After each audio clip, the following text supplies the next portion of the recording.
세상의 모든 정보 윤인구입니다. 점심 맛있게 드시고 계십니까? 안녕하십니까, 윤인구입니다. 요즘 부동산 시장 심상치 않죠. 겉으로는 미분양이 줄었다고는 하지만 이미 지어놓고도 팔리지 않는 악성 미분양은 오히려 3만 가구를 넘어서 늘고 있다고 합니다. 여기에 지난해 초중고등학교 사교육비도 27조 원 규모를 기록했다고 합니다. 숫자로 드러난 우리 현실, 팩트는 숫자다 코너에서 자세히 짚어보겠습니다. 홍준표 전 대구시장이 공개적으로 6.3 지방선거 대구시장 선거에서 김부겸 전 총리 지지 의사를 밝혀서 눈길을 끌고 있습니다. 숨가쁘게 돌아가는 정치권, 오늘은 또 어떤 일들이 벌어지고 있는지 장성철 소장, 노영희 변호사와 속 시원하게 풀어보겠습니다. 숨 좀 돌리고 보면 곧 식목일입니다. 여러분에게 나무와 숲은 어떤 의미인가요? 오늘 인구와 터놓고 하는 뷰티풀한 이야기 코너에서 이명석 국립수목원장과 숲 이야기 나눠보겠습니다. 믿고 듣는 시사, 여기는 KBS 1라디오 세상의 모든 정보 윤인구입니다.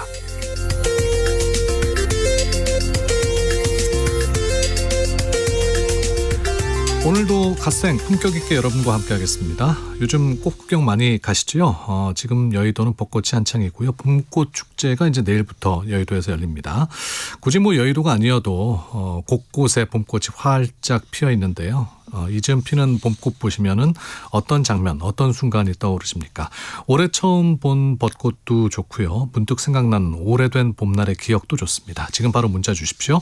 샵 9730, 샵 9730으로 문자 보내주시고요. 짧은 문자는 50원, 긴 문자 100원, 콩으로 보내시면 무료입니다. 문자 중에 추첨해서 주유권 보내드릴게요. 오르는 기름값보다 더 뜨거운 열정으로 여러분의 기름통을 채워드리겠습니다. 그리고 예고 하나 더 해드릴게요. 내일이죠. 금요일에는 외부에서도 아니 훤히 보이는 KBS 본관에 위치한 오픈 스튜디오에서 함께합니다. 바로 낭만가객 최백호 씨가 출연하기 때문인데요. 최백호 씨의 라이브 공연과 함께 진솔한 삶의 이야기도 함께 나눠보도록 하겠습니다. 관심 있는 분들은 여의소로 벚꽃길을 보시면서 또 KBS 본관에 위치한 오픈 스튜디오에서 봄날의 낭만 즐기러 오시기 바랍니다.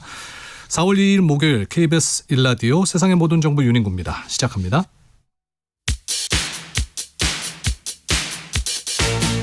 듣는 것만으로도 앞서갑니다. 오늘 경제 뉴스의 핵심, 경제 인사이트 픽. 뉴스는 많지만 내 지갑에 도움되는 소식은 따로 있습니다. 오늘 꼭 알아야 할 경제 뉴스만 픽해서 전해드립니다. 경제 인사이트 픽, 임선우 뉴스캐스터 나왔습니다. 어서 오십시오. 안녕하세요. 증시가 조금 오르는 듯 하더니 다시 또 푹 꺼지고 있네요. 네, 오늘 그야말로 롤러코스터 타고 있습니다. 안전벨트 단단히 매셔야겠는데요. 천당과 지옥 번갈아 맛보고 있습니다. 말씀하신 것처럼 개장 때까지만 해도요. 이란 측에서 이 대립을 계속하는 건 무의미하다. 이런 메시지가 나와 종전 기대감이 확 살아나면서 코스피 오전 한때 급등세 보면 5,500선도 되찾아왔었는데 트럼프의 대국민 연설이 시작된 이후 분위기가 180도 반전됐습니다. 발언 내용은 잠시 뒤 자세히 짚어보겠지만 연설에서 구체적인 종전 내용이 나오질 않자 투심이 급격히 위축됐고 쏟아져 나온 실망 매물에 코스피는 하락 전환하면서 현재 3% 넘게 빠지고 있고요. 코스닥도 4% 넘게 내림세 보이고 있습니다.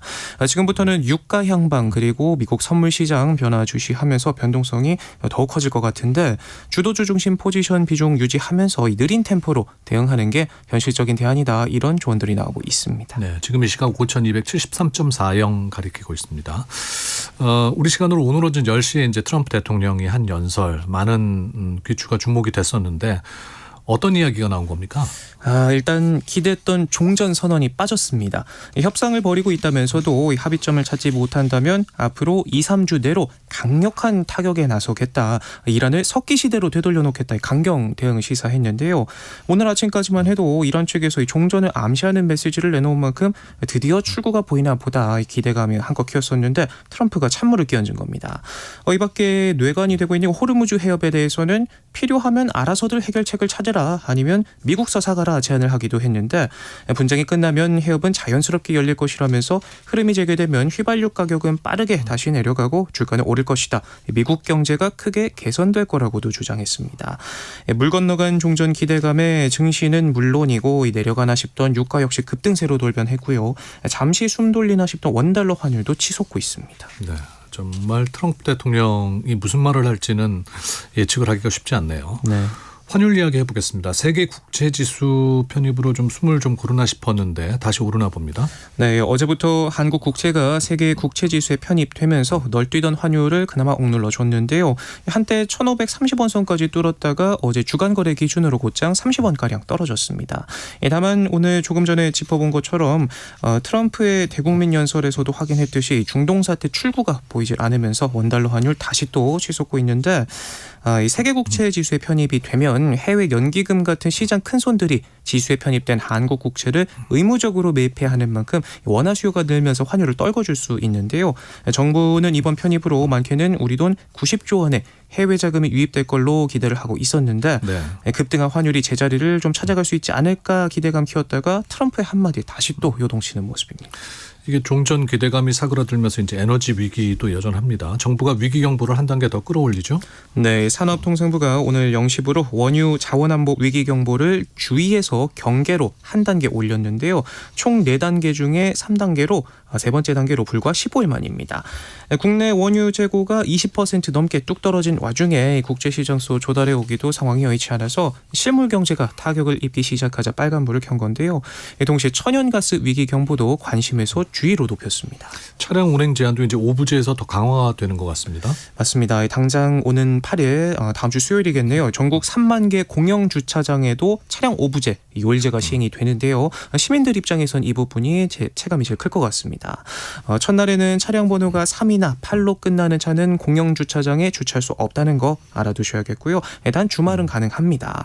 또 오부제가 적용됐던 공공기관에는 더 강화된 이른바 홀짝제가 적용이 되는데 홀수 날에는 차량 번호 끝자리가 홀수인 차량만, 짝수 날에는 짝수 차량만 운행이 가능합니다. 민간 부문은 어떻습니까? 이번 조치를 앞두고 이 민간에도 차량 오부제가 전면 도입될 수 있다 이런 말들이 나왔었는데 일단은 빠졌습니다. 여전히 자율에 맡기기로 했는데 다만 석유 경보가 최종 단계인 심각 단계로 올라가게 되면 민간 역시도 적용 대상이 될 가능성이 남아있는 만큼 추후 상황에 따라서 운행 제한 변동 여부가 결정될 걸로 보입니다. 네. 납타 수급도 걱정이 많다고 했잖아요. 예. 특히 이 포장 용기를 쓰시는 자영업자들 부담 커지고 있다고요.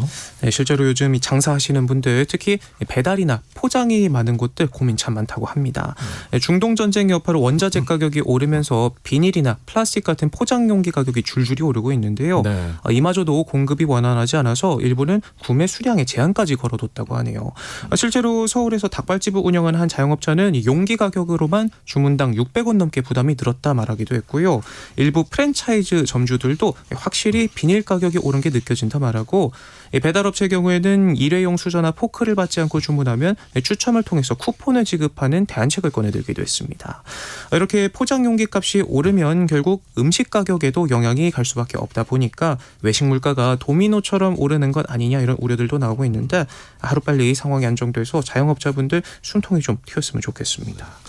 금리도 오르고 있다고 하는데 가계대출이 또 역대급이라죠. 맞습니다. 저도 이게 참 남 얘기 같지가 아닌 게요. 월급날 간만에 기분 좋다가도 통장서 대출이자 빠져나가는 거 보면 또 착잡해지고 언제 다 갚나 이러고 있거든요. 그런데 저와 같은 고민하는 30대들이 유독 많아졌다고 합니다. 지난해 이 30대 은행 가계대출 잔액이 처음으로 1억 원을 넘기면서 통계 집계 이후 최대치를 기록했고요. 20대를 제외한 대부분 연령대에서 대출이 늘면서 전체 차주 1인당 평균 대출 잔액도 9천만 원을 넘겨 사상 최고치를 새로 썼습니다. 전문가들은 고환율과 고물가 여기에 금리 인상 압박까지 겹치면서 이 가계부채가 경제 구조적 위험 요인이 되고 있다 이렇게 보면서 특히 30대 청년층이 과도한 부채 부담에 빠지지 않도록 선제적 관리가 필요하다 강조하고 있는데 아시다시피 딱 이맘때가 결혼이며 집장난이며 큰돈 쓸 일이 제일 많을 때잖아요. 네. 와중에 고삐 풀린 금리는 오를 대로 올라서 주담대는 7%를 넘어섰고 이 가계부채를 줄여야 한다는 입장인 정부는 올해 가계대출 총량 관리 목표를 1.5%로 더욱 죄면서 빌려도 문제, 못 빌려도 문제 참 고민이 많습니다. 달라지는 제도 살펴보겠습니다. 이 어르신들께 반가운 소식일 텐데 기초연금 신청 절차가 더 간편해진다고요? 네, 앞으로는 기초연금을 한번 신청했다가 탈락했던 이 어르신들 다시 신청서를 내지 않아도 연금을 받을 수 있는 길이 열리는데요. 정부가 소득이나 재산 상황을 확인해서 기준을 충족하게 되면 자동으로 신청한 것으로 인정해주는 간주 신청 제도가 새로 도입됩니다. 직접 서류를 챙겨 방문해야 하고 하는 이런 복잡한 절차 때문에 연금을 받을 권리가 있는데도 제도를 잘 몰라 신청하지 못하는 사례들이 있었는데 행정 절차를 간소하면서 어르신들 입장에서는 한결 편해질 것 같습니다. 이제 아파트 화재 소식 간간히 들리는데 관련해서 눈에 띄는 조사 결과가 나왔습니다. 네, 서울 아파트 단지의 절반 가까이는 스프링클러가 아예 설치되지 않은 걸로 나타났는데요. 일부만 설치된 곳까지 포함한다 하더라도 설치율은 50%를 조금 넘는 수준에 그쳤습니다. 가장 큰 이유는 스프링클러 설치가 의무화되기 전에 지어진 노후 아파트들이 많아서라고 하는데 네. 실제로 최근 화재가 발생했던 아파트들도 대부분 7, 80년대 지어진 곳으로 스프링클러가 없어서 피해를 더 키웠다는 지적들이 나옵니다. 그렇군요.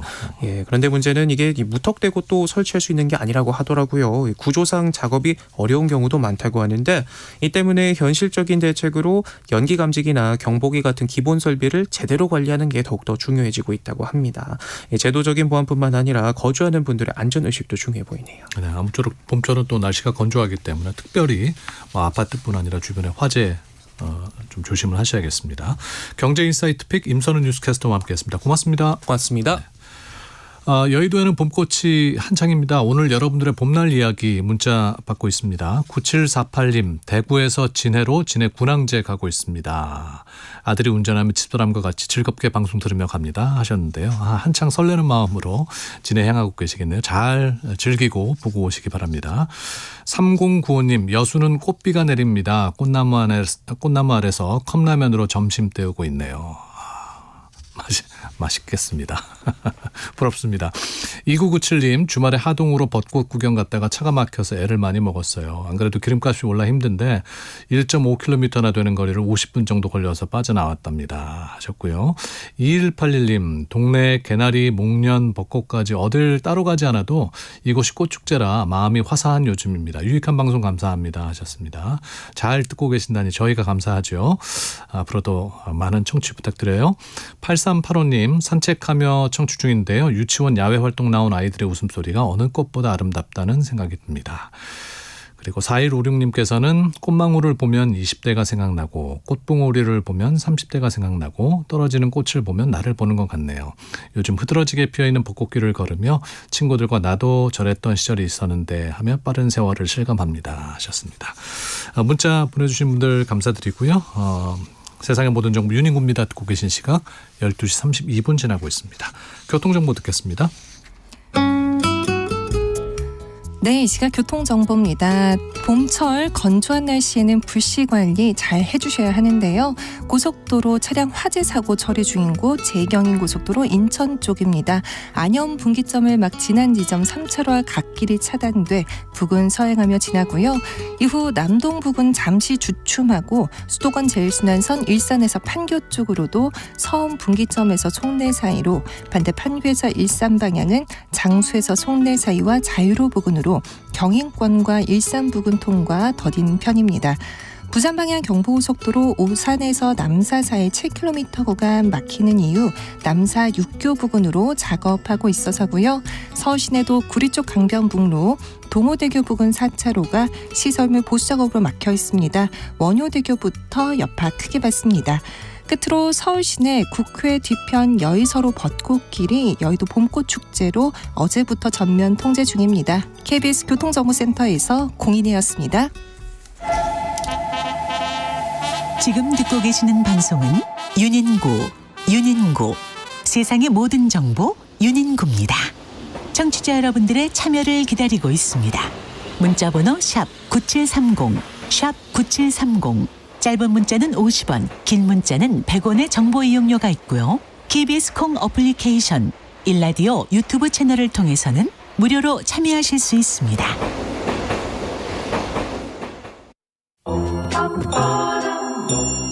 데이터로 맥락을 짚는 통계 리포트. 팩트는 숫자다.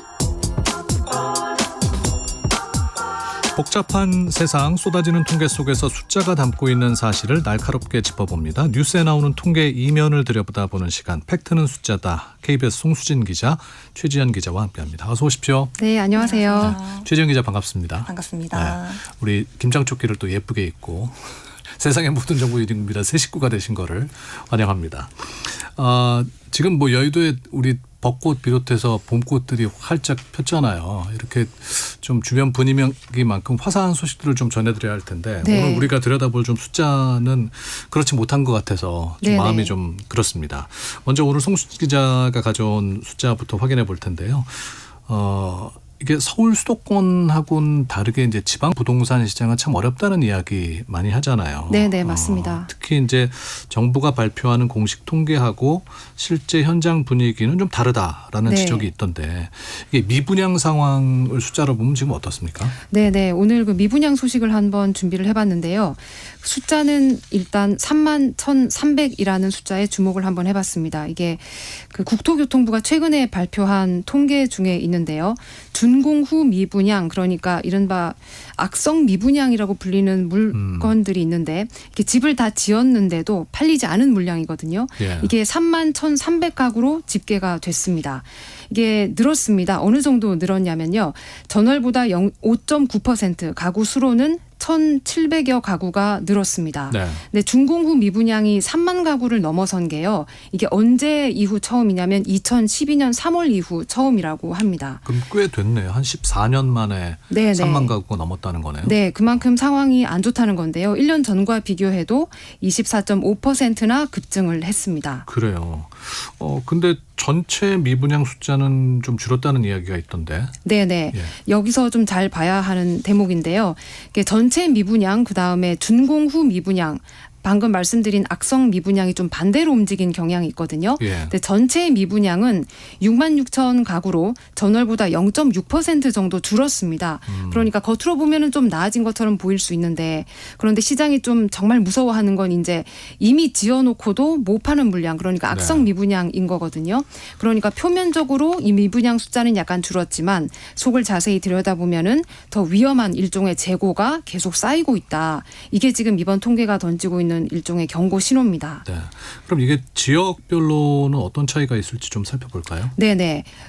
우선 개념을 간단하게 좀 보면요. 아까 준공 후 미분양, 이른바 이제 악성 미분양에 대해서는 말씀을 드렸는데 미분양은 어떤 상태인 거냐면요. 공사 중인 상태에 있는 그렇지만 계약은 현재 이루어지지 않은 물건들을 모두 미분양이라고 부릅니다.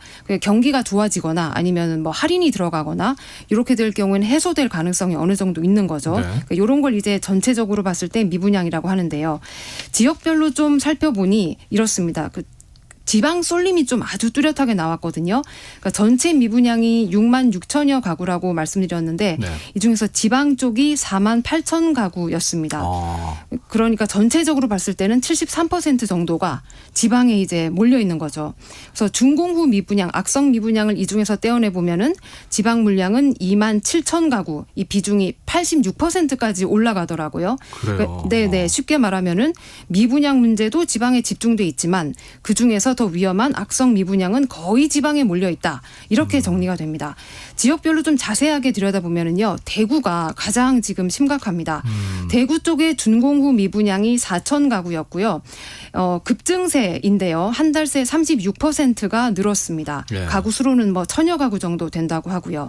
그다음 지역이 경남, 또 경북, 부산도 악성 미분양이 많은 걸로 이번에 조사가 됐습니다. 다만 뭐 지방 전체가 다 할인해도 안 팔린다 뭐 이렇게 일반화하기는 어렵지만요. 일부 지방 신축 단지에서는 이 미분양 해소가 매우 지금 더딘 상황이다. 이렇게 보는 게 정확할 것 같습니다. 저는 이렇게 뭐 대구가 특히 준공 미분양이 많다는 게 한 가지 궁금한 게 그 수요를 예측 못해서 그런 겁니까? 아니면은 경기가 이게 그만큼 안 좋기 때문에 미분양이 많다는 거를 이해를 하면 될까요? 여러 가지가 섞여 있을 것 같긴 한데요. 네. 전체 건설사들이 대구 쪽에 또 몰려 있는 경향도 있는 것 같아요. 가장 건설사가 많은 곳이 대구, 그 다음에 전라도 지역으로 알고 있거든요. 네. 이런 영향도 좀 있는 것 같습니다. 이제 아까 송수진 기자가 얘기했듯이 이제 전체 미분양 중에서도 가장 문제가 되는 게 이제 악성 미분양, 네네. 준공 미분양 분이라고 얘기를 하셨잖아요. 근데 이 3만 가구가 넘었다라고 얘기를 했는데 이 숫자가 전체를 다 담지는 못하고 있다면서요? 네네. 그 광주가 그 사례인데요. 10대 건설사가 파악을 해보니까요.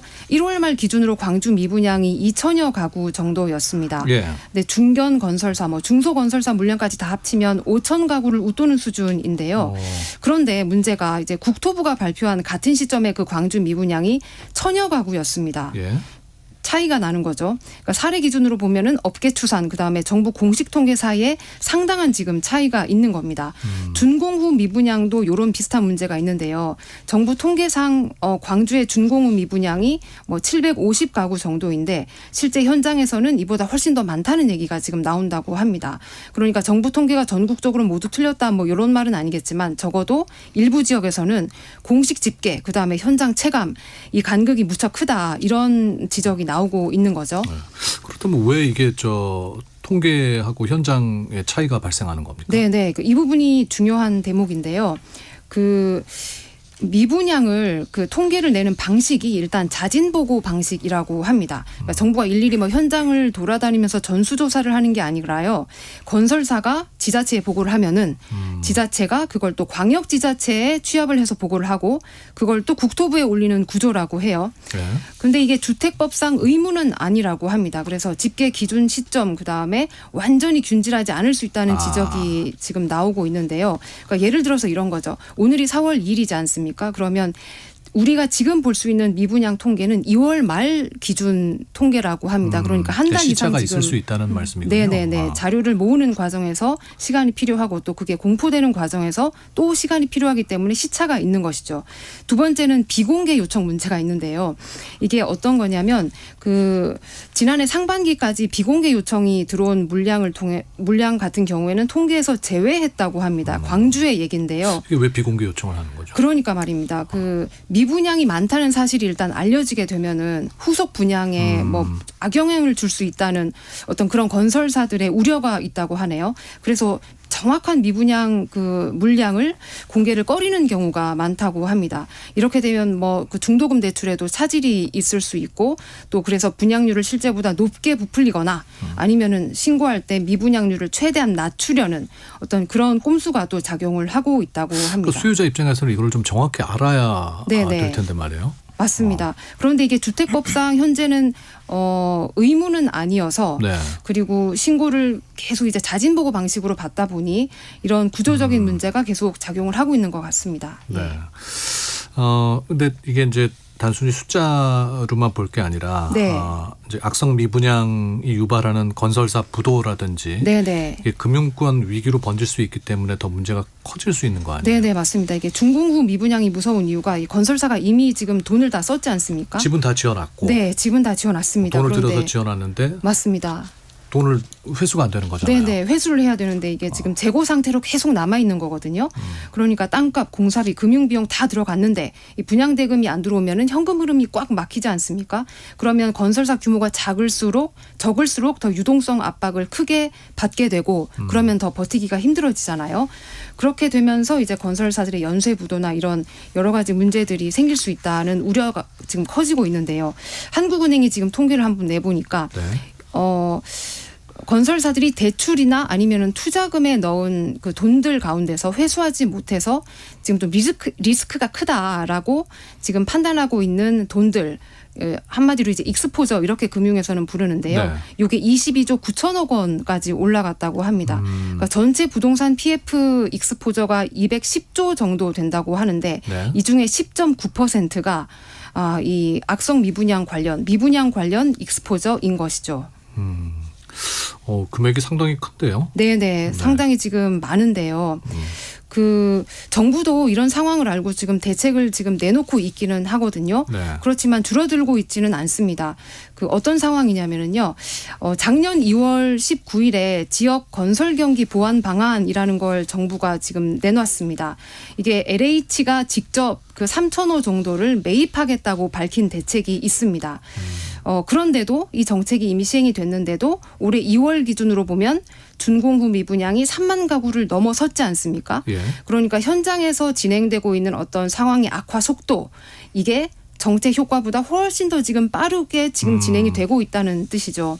그다음에 또 정부가 여기에 더해서 뭐 지방 미분양 안심 환매 사업 이런 것도 제안을 했었습니다. 이게 이거는 어떤 뭐예요? 거냐면 네. 네네 분양가의 최대 50% 수준까지 저금리로 돈을 빌려주겠다. 네. 이렇게 유동성을 지원을 해주겠다. 이런 대책까지 내놓고는 있지만 이게 지금 정책이 없어서가 문제는 아닌 것 같고요. 시장 침체가 워낙 지금 깊고 또 통계 신뢰 문제까지 겹치면서 이게 처방의 정확도가 좀 떨어질 수 있는 거 아니냐.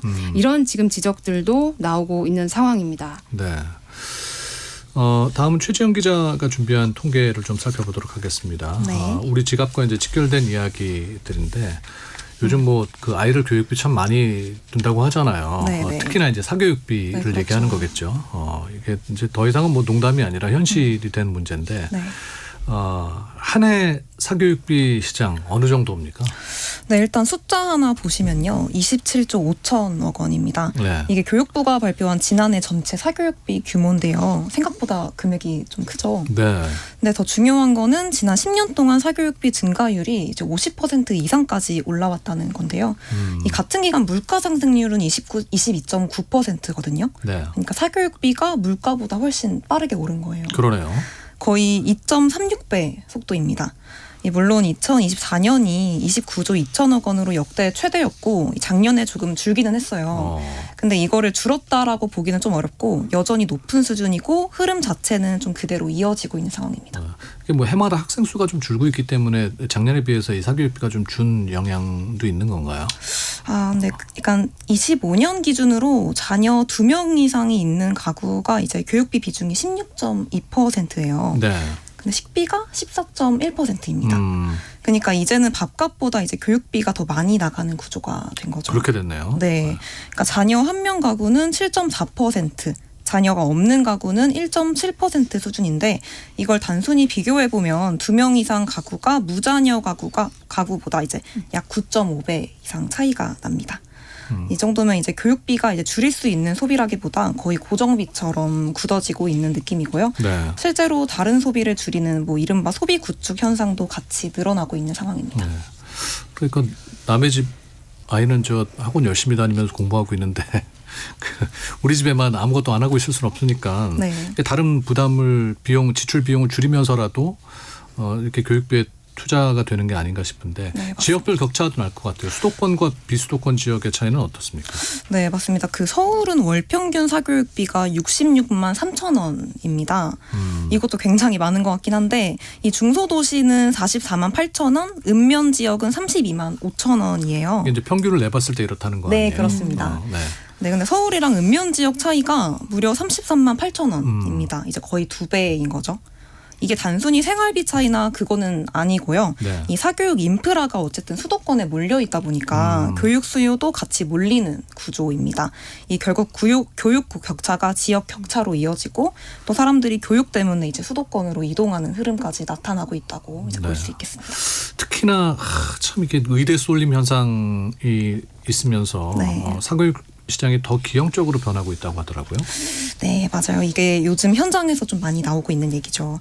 의대 쏠림이 사교육 시장을 더 키우고 있는 상황인데 지금은 초등학교 대상 의대 입시반까지 운영되고 있다고 해요. 이게 좀 놀라운 부분인데 준비 시기가 이제 계속해서 내려가고 있는 겁니다. 또 아니, 대학에 요즘 뭐 7세 고시, 4세 고시 그러니까요. 뭐 그런 말도 있어서 정부에서도 이거 이제 제한하겠다고 나섰더라고요. 네, 정책을 맞습니다. 내놨더라고요. 네.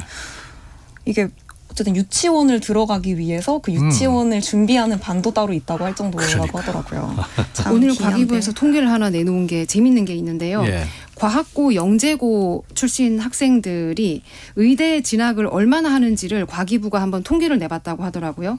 그랬더니 그 2025년에는 157명이 네. 의대로 갔다고 하고요. 과학고 영재고 출신인데도 그다음에 2024년에는 167명이 갔다고 해요. 네. 그러니까 전체적으로 봤을 때 전국의 과고 그다음에 영재고가 2,700명 정도가 된다고 하더라고요. 그중에서 5%가 공학 뭐 공대 이쪽이 아니라 이제 의대로 가는 거죠. 네, 그만큼 지금 의대 쏠림이 의대 쏠림 현상 네, 심각하다. 네. 그러니까 이게 외국 사례랑 비교해 보면 어떻습니까? 이게 미국이나 일본, 유럽은 뭐 20대 중반부터 이렇게 하는데 이제 한국은 이제 4, 5년 정도 늦은 거예요. 네. 이게 개인 문제를 좀 넘어서 경제 전체에도 좀 영향을 주는 구조가 됩니다. 이렇게 되면 이제 뭐 교육비 부담이 커서 뭐 결혼도 좀 늦추게 되고 미루게 되고 또 네. 출산도 망설이게 되는 게 아닌가 싶은데 실제 통계도 그렇게 나옵니까? 네, 맞습니다. 이게 통계로도 확인이 또 되더라고요. 이 한국경제인협회 분석을 보면 2015년부터 2022년까지 이 출산율 감소폭이 0.461명? 네, 이에요. 네. 그래서 이 중에서 이제 0.1명 정도가 사교육비 영향으로 이제 추정이 되고 있는데 네. 이 비율로 보면 약 26%예요. 생각보다 이제 크지 않습니까? 네. 또 한국은행 조사를 보면 출산을 미루거나 포기한 이유로 이 양육 교육비 부담이라고 답한 비율이 무려 44%까지 나오고 있습니다. 네. 그러니까 이 교육비가 단순히 돈만이 든다가 아니라 출산 자체를 고민하게 만드는 요인으로 이제 적용하고 있는 겁니다. 뭐 교육비 부담이라는 게 뭐 짧게 1, 2년 안에 끝나는 게 아니라 아이가 이제 태어나서 성인이 될 때까지 쭉 지속적인 지출이 이루어지는 것이기 때문에 네, 그렇죠. 더 고민을 하지 않을 수가 없는 부분인 것 같아요. 네.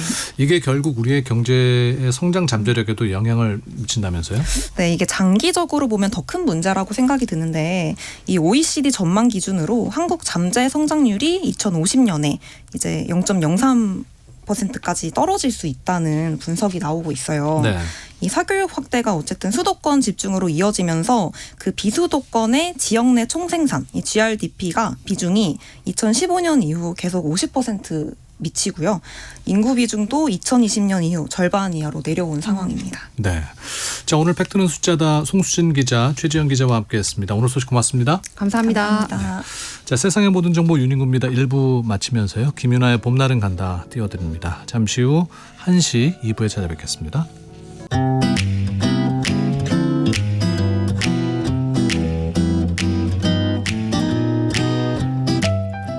안녕하세요. 바른말 고운말입니다. 본격적인 봄날이 시작됐죠. 이제는 두꺼운 털옷과 외투를 벗어버리고 봄에 어울리는 산뜻한 옷으로 갈아입을 때가 됐는데요. 요즘 같은 날씨에는 간편하게 앞을 단추로 채우게 만든 스웨터 같은 것을 입는 분들이 많아지고 있습니다. 이런 스웨터를 가리켜 보통 가디건이라고 하는 것을 들을 수 있죠.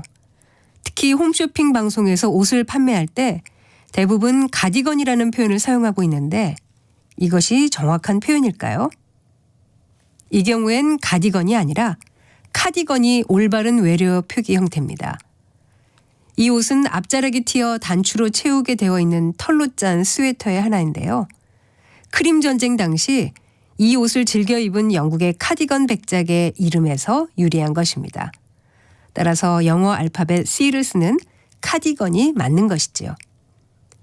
그리고 옷에 관한 명칭 가운데 자켓이라고 부르는 옷이 있습니다.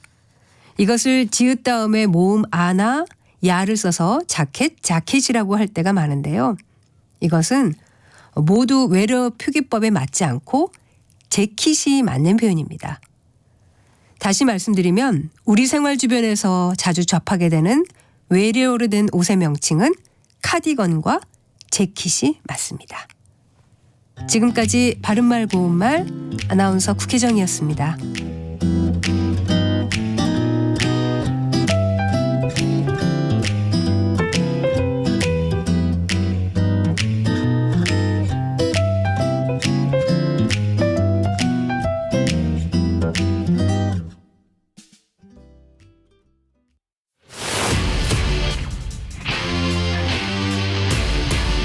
토론에 정답은 없습니다.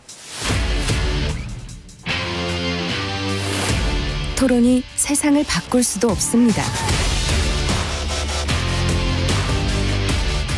하지만 질문은 새로운 세상을 만들 수 있습니다. 질문으로 올바른 세상을 만드는 첫걸음. 평일 저녁 7시 20분 KBS 열린 토론.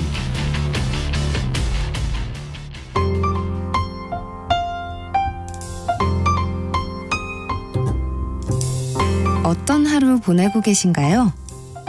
눈코 뜰 새 없이 바쁘게 지나가는 한 주. 따뜻한 시선으로 하루를 마무리합니다. 당신을 위한 지식 쉼터. 오늘 밤 일라디오. 월요일부터 금요일 매일 밤 10시 5분에 시작합니다.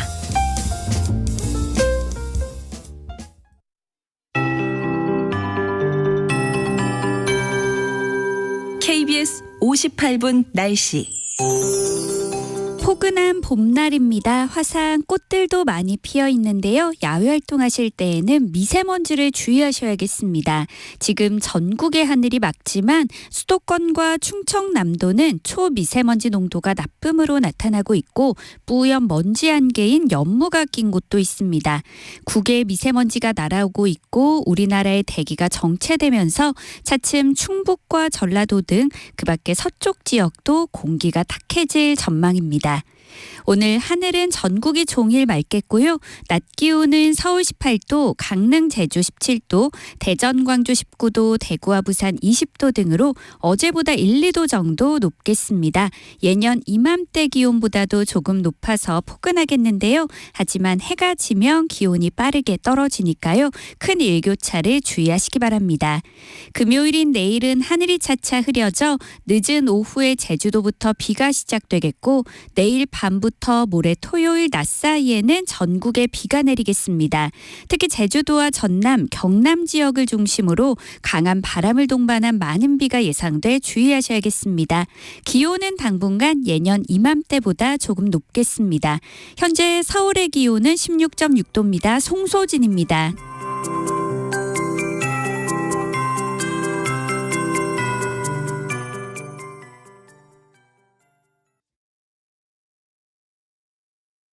정성을 다하는 국민의 방송 KBS가 한시를 알려드립니다. AM 711kHz, FM 97.3MHz, KBS 1라디오입니다. HLKA.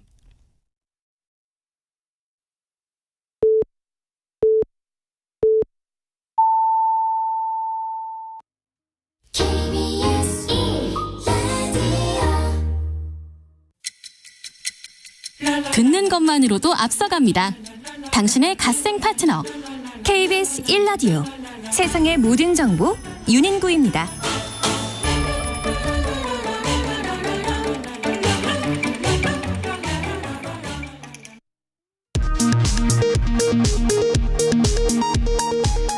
이 시각 라디오 정보센터 뉴스입니다.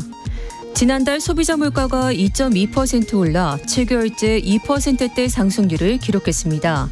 중동전쟁 여파로 기름값이 크게 뛰었지만 아직 영향이 다른 품목으로 전이되진 않은 것으로 나타났습니다.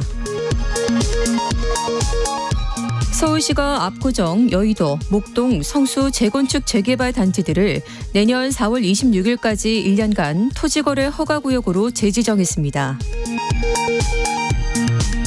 자신이 근무하던 초등학교에서 1학년 학생을 살해한 명재원에게 대법원에서 무기징역이 확정됐습니다. 1972년 아폴로 17호 이후 처음으로 달 탐사를 위한 유인 우주선 아르테미스 2호가 우리 시각 오늘 오전 미국에서 발사됐습니다. 지금까지 라디오 정보센터 뉴스 정원나였습니다.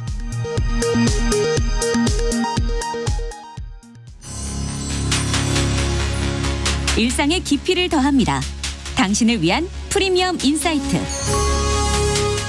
KBS 1라디오 세상의 모든 정보 윤인구입니다.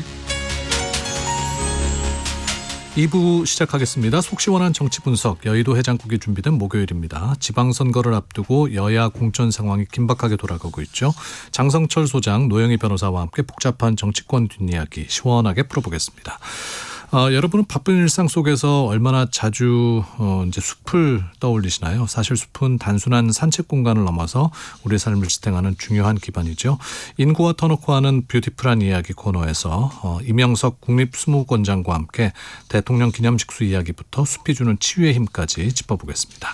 2부 시작합니다.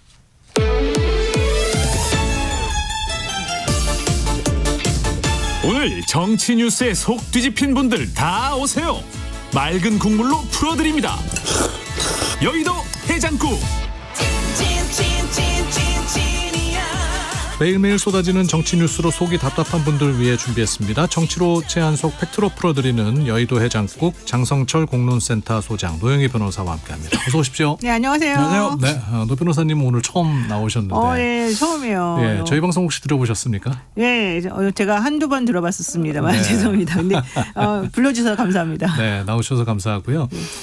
뭐 장성철 소장님, 노 변호사님 두 분은 워낙 자주 보시는 분들이라서 예전부터 어색하지 않으시죠? 예. 되게 좋아하는. 예. 네. 제가 잘 보여야 됩니다. 왜냐하면 노 변호사님한테 찍히면 사회생활하기가 힘들기 왜 이러는 때문에. 거예요? 이런 제가 사석에서는 훌륭한 사람 같이 일하고. 그 사회에서 만나서 이렇게 제가 누님이라고 부르기 어렵잖아요. 제가 한 3분 정도 누님이라고 부르는데 예. 노 변호사님도 그래요? 3분 중에 한 분. 야. 네. 아니 노 변호사님도 지금 굉장히 친한 사이라고 말씀을 하셨는데 방송에서 보면 굉장히 두 분 날카롭게 또 대립각 세우면서 아니 근데 많이 봐주세요 저를. 다른 그런 사람들한테는 되게 막 뭐라 하시는데 그런 거예요? 제가 얘기할 때는 상당히 좀 유하게 잘해주셔가지고. 그럼요. 워낙 또 실력 있으시니까 제가. 오늘 두 분의 이야기 기대를 해보겠습니다. 첫 번째 소식은 이제 김관영 전라북도 전북특별자치도지사가 이제 돈봉투 건넸다는 의혹으로 경찰에 고발당했고 민주당에서는 이제 제명을 당했습니다. 어떻게 보십니까, 장성철 소장님? 법 위반이에요. 공직선거법 위반입니다. 상시 기부행위 금지에 해당이 됩니다. 그렇기 때문에 민주당으로서도 그냥 넘어가기가 어려웠을 것 같아요. 액수가 68만 원밖에 안 되는데 이렇게 제명까지 할 필요 있어? 너무한 거 아니야? 막 이러한 얘기도 있지만 지금 전북 경찰청이나 전북 선관위에서 이미 조사가 들어갔습니다. 네. 그렇기 때문에 민주당으로서는 지방선거를 앞두고 돈 문제가 불거진 것, 이것은 좀 일벌백계 해야 되겠다. 그런 생각을 한 것 같습니다. 그래서 전 놀랐어요, 사실은. 액수가 좀 작고 정치권에서는 후배들한테 대리비 명목으로 한 2만 원, 3만 원, 5만 원 주는 거는 그냥 일상이거든요. 네. 근데 이게 현직 단체장이고 지역 구민한테 주니까 이거는 선거법 위반으로 걸렸기 때문에 어쩔 수 없는 선택이 아닌가 좀 그런 생각이 듭니다. 그러니까 이게 선거를 앞두고 당에서도 굉장히 심각한 사안으로 봤다는 거 아니에요? 근데 사실 이 얘기는 이제 작년 11월부터 있었었고 그 식당에서의 그 CCTV가 이제 중요하게 증거로 나왔잖아요. 근데 이 얘기가 사실 어제 오늘 나온 얘기는 아니었었는데 아마 이게 좀 중간에서 조금 꼬였던 것 같아요. 이 김 지사 입장에서는. 근데 사실 지금 김관영 지사가 이번에 재선되는 것이 거의 좀 확실시되는 느낌으로 사실 저는 그렇죠. 개인적으로 보고 있었거든요. 근데 갑자기 이제 이 이슈가 터졌는데 어제 감찰 지시한다고 그랬는데 전격적으로 또 딱 만장일치로 게다가 네. 이렇게 돼서 이게 상당히 미리 이제 이 민주당이 돈봉투 이런 거에 되게 민감하기 때문에 이거를 조금 조기에 정리를 해버리려고 하는구나 이제 이 생각을 했고 진짜 딱 그 예상대로 했는데 김 지사 입장에서는 좀 억울하다는 얘기는 나오고 있습니다. 누구보다도 본인이 이게 문제가 될 거라는 건 잘 알았을 거 아닙니까? 이제 변호사 출신이기도 하고 네. 또 이제 이런 상황에 대해서 전체적으로 이해도 하고 이제 있을 테니까 처음에는 아마 술 취한 상태에서 조금 인식 못하고 이제 이 돈을 그러니까 대리비 명목으로 줬다가 이제 나중에 이게 선거 나갈 때쯤 되면 문제가 생길 수 있다라고 하는 것 때문에 이제 회수하는 과정 중에서 조금 좀 스무스하게 좀 정리가 잘 안 됐던 것 같아요. 예. 네. 그럼 이제 다음 날 회수했다는 김 지사의 주장은 이게 그게 가만히 안 되는 겁니까? 아니 그것도 좀 진술이 달라요. 몇 분들은 가서 아닌데 나 저기 돌려달라는 얘기 안 해가지고 나 돌려준 적도 없는데 그런 거예요? 막 그렇게 얘기를 하니까 진술이 엇갈리니까 당으로서도 이걸 그냥 가만두기는 어려울 것 같다라는 생각을 했을 거고 일각에서는 제 얘기가 아닙니다. 네. 일각에서는 정청래 대표가 저 사람은 친정청래가 아니기 때문에 빨리 그냥 이렇게 제명해야 됐다. 또 제명했다. 친척 얘기 나오는 거예요? 아이고. 이러한 얘기가 있어요. 제 얘기는 절대로 아닙니다. 저 그런 얘기 안 퍼뜨려요. 노영희 변호사는 지금 이 얘기 어떻게 보세요? 이제 지금 말한 대로 실제 대리비를 이제 줬는데 그 다음 아차 싶어가지고 회수했다라는 주장이 김 지사 주장이었는데 실제 이제 어떤 분들은 나 그런 얘기 못 들었어요. 돌려달라고 안 그러던데요. 이제 이런 진술이 나왔어요. 청년들 몇 명 중에서. 그리고 식당 주인이 이거 이 지사가 나한테 약속을 안 지켜서 나도 어쩔 수 없이 이 상황을 터뜨리게 됐어요. 또 이런 얘기까지 했어요. 그러니까 이제 소명하는 과정이 깔끔하지가 않았고 실제 내부적으로도 이제 시끄러운 문제가 발생할 수가 있고 이제 이렇게 되면은 지금 되게 몸조심하고 있는 중이거든요. 이 민주당은 특히 네. 전라도에서도 요즘 이제 공천자분도 사실 조금 있고 그러거든요. 그래서 좀 조심해야 되는데 부자 몸조심해야 되는 이런 상황에서 굳이 이렇게 힘들게 갈 필요가 없다라고 생각한 게 아닐까 이런 생각이 들었습니다. 김관영 지사 측이 좀 이해가 안 돼요. 수행비서가 분명히 있었을 텐데 선거를 앞두고 그렇게 돈을 주는 거를 왜 수행비서 하는 분들이 왜 안 말렸을까? 그런 생각도 들고 결국엔 CCTV가 있는지를 모르지 않았을까? 좀 그런 생각이 들어요. 네. 그래서 뭐 솔직히 식당 주인이 월 2천만 원 뭐 매출 보장해라 막 이런 얘기도 나오더라고요. 뭐 그랬다면서요? 네. 그러니까 그런 것들 보면 좀 여러 가지로 불미스러운 것 같아요. 좀. 근데 저는 김 지사랑 사실은 친하거든요. 제가 그 학교 예. 같은 학번이어가지고 같이 그 법조 동기회가 있어요. 예. 우리가. 그래서 이제 거기서 친하게 지내고 이제 물론 도지사 된다면 이렇게 이제 서로 이제 개인적으로 연락하고 그러지는 잘 않았는데 얼마 전에도 네. 이제 열심히 해갖고 다음에 이번에 꼭 잘 되라 이런 문자도 주고받고 그랬었었는데 이렇게 돼가지고 사실 저도 놀랬고 실제 김 지사가 예전에 출판물 아마 출판 기념인가 뭐 하나 해가지고 또 약간의 이제 이런 좀 문제가 좀 있었었는데 그것 때는 잘 살아나왔거든요. 그래서 이제 본인은 이걸 그렇게 크게 생각하지는 않았던 것 같아요. 그러니까 아마 이제 고의성이나 이런 부분에 있어서는 조금 아니었다, 약간 좀 실수였다 이제 이런 측면이 강한 것 같아요. 아니 아까 우리 장 소장님께서 이런 일이 뭐 그냥 정치권에서는 비일비재한 일이다라고 했죠. 뭐 갈 때 그냥. 저 같은 경우도 보좌진 만나면 후배들 보좌진 만나면 밤 11시 12시까지 뭐 술 한잔 먹고 미안하잖아요. 차가 끊기기도 하고 또 젊은이들은 대리비나 택시비 해라라고 주거든요. 근데 저는 정치인이 아니고 선거에 출마하지도 않으니까 상관없는데 이게 상시 기부행위 금지예요. 상시 기부행위 금지. 이거 절대로 하면 안 되는 건데 좀 약간 좀. 그러니까 이제 선거가 6월이니까 작년 11월에 일어난 일이니까 그렇게까지 멀리 생각을 못했던 거 아닐까. 작년 11월에 일어났다고 해도 이거는 저촉을 받는 상시예요. 상시 기부행위 금지라서 이제 문제가 되는 건데 그렇군요. 어쨌든 본인 입장에서는 내년 선거를 대비해가지고 뭐 이거 걸리겠다 이렇게까지 생각은 이제 못할 거잖아요. 이게 벌써 7개월 전의 일이니까 네. 그랬던 것 같아요. 그러니까 좀 세심하지 못했던 부분이 있는 거죠. 그러니까 유력한 후보 중에 한 사람이 김관영 지사라고 말씀을 하셨는데 그러면 이제 전북지사 선거 구도는 어떻게 됩니까? 그 안호영 후보하고 이원택 후보하고 두 분이 원래 있었었는데 안호영 후보는 원래는 본인이 이제 드랍한다고 그때 그랬잖아요. 그래서 이게 기후에너지 환노위원장인가요? 예, 그 유임하면서 여기는 그냥 이분은 빠지나 보다 이제 했었었는데 그리고 갑자기 제가 빠진다고 딱 하는 순간에 김관영 지사 이렇게 돼가지고 사실 이제 나 다시 할래. 안호영 후보는 돌아왔어요? 의원은 돌아오고 있죠. 네. 그래서 안호영, 이원택 이 두 분이 경쟁할 것 같다는 생각이 들고 여기 또 변수가 조국혁신당에서 너희들은 내지 마. 막 이제 우리한테 줘. 너희들은 내 후보 낼 자격 없어. 이런 식으로 얘기하고 있는 거죠. 근데 그거는 좀 너무 섣부르게 너무 속내를 금방 드러낸 거 아닌가 싶고 이원택 후보 같은 경우는 송하진 지사 때 아마 정무부 수장 했었을 거예요. 그렇군요. 네, 그리고 좀 군산 김제 부안 이쪽이잖아요. 근데 이제 여기가 이제 비게 되면은 거기를 지금 사실은 그러네요. 가고 싶어 하시는 부분이 있었었는데 조국혁신당에서는 네. 어떻게 될지 모르겠습니다. 자, 국민의힘 이야기해 보겠습니다. 이정현 국민의힘 공천관리위원장이 사퇴했는데 이제 두 번째 사표를 낸 끝에 이제 그만두게 됐습니다. 이 상황은 어떻게 보시나요? 비겁하게 도망간 거죠. 이거는 뭐 잘린 거라고도 볼 수도 있고 또 본인도 이거 잘 됐다. 내가 이거 너무 큰 사고를 쳐가지고 내 스스로 감당을 못하겠구나. 야 이거 어떡하지? 하다가 그냥 어느 정도 됐으니까 나 이제 그만할게요. 안녕. 저는 전남 광주 특별시장으로 전 갑니다. 이렇게 하면서 아니 어느 정도 된 거 맞아요 지금? 정리가 된 거 맞습니까? 아니 하나 몇 개는 됐죠. 단수공천한 누가 데가 보기에도 안 된 것 같은데. 단수공천한 데가 있는데 주요한 지역들은 다 안 됐잖아요. 대구, 서울, 부산. 그러니까 지금 잡음 있는 것들은 정리가 안 된 상태인 거잖아요. 그러니까 본인이 그냥 그렇게 생각하는 거예요. 그냥 자기 합리화. 나 그냥 도망가기 위한 자기 합리화. 그렇게 보여집니다. 근데 너무나 큰 대형 사고를 쳐놔가지고 수습이 가능할까 그런 생각도 듭니다. 노 변호사님은 어떻게 보세요? 저는 사실 해장국을 그렇게 딱 좋아하는 편이 아닌데 오늘 와서 먹어보니까 맛있네요.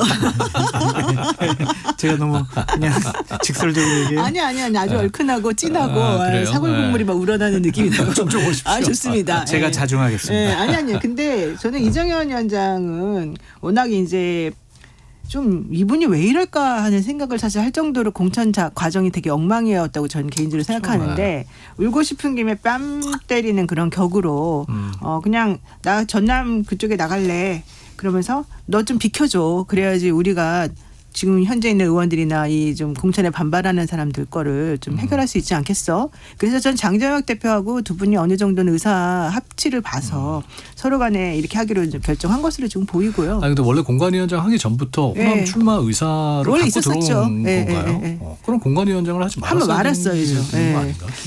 그 상식적인 그냥 수준으로 생각하면 바로 그거죠. 지금 상식적으로는 얘기 가지고는 국민의힘의 공천이나 이런 거는 얘기가 하나도 안 되고 있어요. 아니면은 본인의 인지도와 지지도를 올리는데 공관위원장직을 이용한 것이 아닌가? 왜냐면은 많은 분들이 그럼 공정하지 않잖아요. 그러니까 많은 지금 뭐 국민의힘이 공정하지 않은 게 한두 개가 아니라서 그러니까 많은 분들이 국민의힘 공천이 좀 잘못된 것 같아 이렇게 얘기를 하고 민주당 쪽 분들 얘기를 들어보면 야 장동혁 화이팅 이정현 공관위원장 잘하고 있어 막 이렇게 응원을 하더라고요.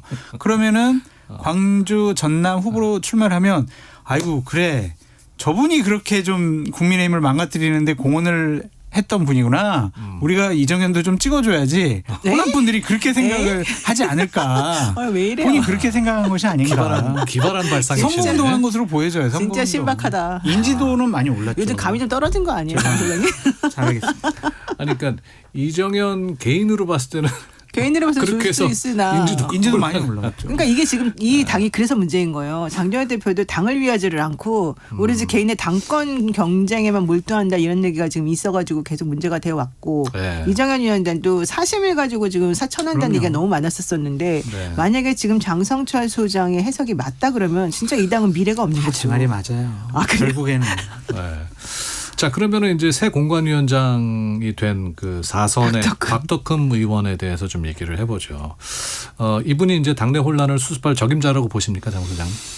이분은 그냥 사고는 안 칠 것 같아요. 그냥 사무총장이나 당에서 마련한 공천 룰을 갖고 그냥 기계적으로 원칙적으로 그냥 그대로 할 것 같다라는 좀 생각이 드는데 이분을 임명한 것에 뒤에 그림자가 저는 보여요. 어떤 그림자요? 정진석 전 비서실장 사돈이거든요. 사돈이죠. 그분이 또 여러 가지로 힘을 쓰지 않을까 막 그래서 불안감이 있는 거예요. 그러니까 이분은 돈도 많으셔가지고 당내 인심을 많이 얻었어요. 또 국회 부의장 하고 싶어 하시고 또 그러니까 사고는 안 칠 것 같아요. 그냥 분란은 안 일으키고 그냥 당에서 마련된 장동혁 대표와 호흡 맞춰가지고 원만하게 이직을 끝내지 않을까 그런 생각이 듭니다. 그러니까 혼란을 수습하는 것이 아니라 그냥 반창고를 붙이는 거죠. 상처가 났으면 수술을 하거나 꿰매야 되는데 반창고 붙여놨어요. 지금 이 상황에서 국힘 공관위가 반창고만 붙인다고 수습이 될까요? 그러니까 소독도 안 하고 소독도 얼마나 아니 근데 정진석 실장이 배후에 있다면 그림자가 보인다는 거죠. 배우가 아니라. 그림자가 보인다면 정진석 실장의 큰 그림은 뭐예요? 네. 친윤 세력의 부활인가? 아니야 저의 분석이죠. 그냥 뭐 그렇다라는 어떤 정황적인 증거나 그런 건 아니고 워낙 이제 정진석 전 비서실장도 명예가 많이 실추됐다. 나도 다시 한번 복귀해야 되겠다. 뭐 그렇게 생각할 수 있어서 어디까지 이제 상상력을 펼칠 수가 있냐면은 박수현 의원이 이제 충남도지사인가요? 그렇게 이제 후보가 되면 그 자리 비잖아요. 네. 그럼 그 자리에 정진석 비서실장 또 갈 수 있어요. 공주? 네, 그렇게 우리 상상할 수 원래 그 지역구였으니까 그렇게도 볼 수 있어요. 그래서 제가 그 정 실장의 그림자가 보인다라고 말씀드린 거예요. 제가 아침에 박수현 의원을 만났거든요. 네. 근데 이제 사실은 이제 뭐 경선하고 있는 중이긴 한데 되게 이제 본인으로서는 되게 잘 될 것으로 희망을 하고 있더라고요. 기대를 하고 있고. 근데 그렇게 되면 진짜 그 자리가 비거든요. 그렇죠, 비죠. 그래서 제가 그렇게. 근데 그렇다고 해서 거기에 정진석 실장이 들어갈 수 있을 거다라고 저는 보면. 그게 상식적이죠. 그게 합리적이죠. 그러니까 그렇게 보일 수가 있긴 한데 그렇게 되면 완전히 윤호개인 세력을 내지는 저는 정진석 실장이 지금 그런 거 할 때가 아니라고 생각해요. 실제 윤석열 씨가 이 계엄하고 이런 거 할 때 사실은 그 힘을 가지고 뭔가 했던 역할이 저는 분명히 있었을 거라고 보이는데 비서실장이었기 때문에. 네. 근데 지금 그분이 되게 조용히 지금 넘어가고 있는 중이거든요. 역설적으로. 네. 그러면 아니 역설적으로 배지를 달아야 나에게 가해져 오는 어떤 어떠한 검찰 그러니까 그건 이제 그를 방어할 수 있다. 그러니까 그게 사적인 생각이 이제 사적으로는 그런데 실제 이분은 수사를 받아서 좀 이렇게 해야지 지금 그 국회의원 돼가지고 보호해줘야 될 그런 사람은 아닌 것 같아요. 내가 봤을 때는. 아무 생각이 없다가 지금 우리 방송을 듣고 새로운 아이디어를 얻은 건 아닐지 또 그런. 아니 생각은 있었을 것 같아요. 예. 우리가 최근에 이제 국민의힘의 여러 가지 결정과 판단과 메시지는 상상 그 이상을 항상 하기 때문에 우리가 저의 이제 이런 상상력 소설 같은 얘기도 실현될 수도 있지 않을까. 가능성이 있는 얘기다. 저는 소설이라고 보지 않고 되게 가능성이 많은 얘기라고 보는데 저의 문제는 정진석 실장이 그 PC 포맷부터 시작해가지고 엄청난 일을 해놓고 나중에 나갔거든요. 제가 작년에 청문회 이제 같이 나갔었었어요. 네. 그때 맞아. 정진석 실장하고 인사도 나누고 얘기도 하고 그랬었었는데 그때까지만 해도 얼마나 꼿꼿하게 자기가 진짜 아무런 잘못하지 않은 사람인 것처럼 윤석열 정말 훌륭한 것처럼 그랬었었거든요. 네. 근데 이제 그 이후에 여러 가지 이제 패턴이나 행동 같은 게 나오면서 우리가 되게 실망을 많이 하고 좀 문제가 있었다고 생각을 개인적으로는 했었었는데 만약에 그런 모든 것에 대한 책임 하나도 없이 그냥 나 다시 원으로 복귀할래 이래가지고 만약에 간다? 저는 그거는 좀 아닌 것 같아요. 정치 보복 탄압 이거에 내가 맞서 싸우겠다. 누가 정치 보복을 해? 그러니까 그렇게 주장할 수가 있죠. 그러니까 정진석 비서실장이요? 네, 이재명 정권이 자기를 그냥 탄압하고 정치 보복하려고 한다. 그래서 나는 국민들, 우리 주민들의 심판을 받고 다시 국회에 들어가서 이재명 정권과 싸우겠다. 딱 스토리가 괜찮잖아요. 정진석 실장한테 사인을 주고. 제가 보기에는 전화하고 온 것 같아요. 자, 지금 충북 지역은 이제 김영환 충북지사가 그 효력정지 가처분 신청이 인용되지 않았습니까? 네. 이거는 어떻게 보세요? 근데 김병호 포항시장 후보는 가처분이 기각됐대요.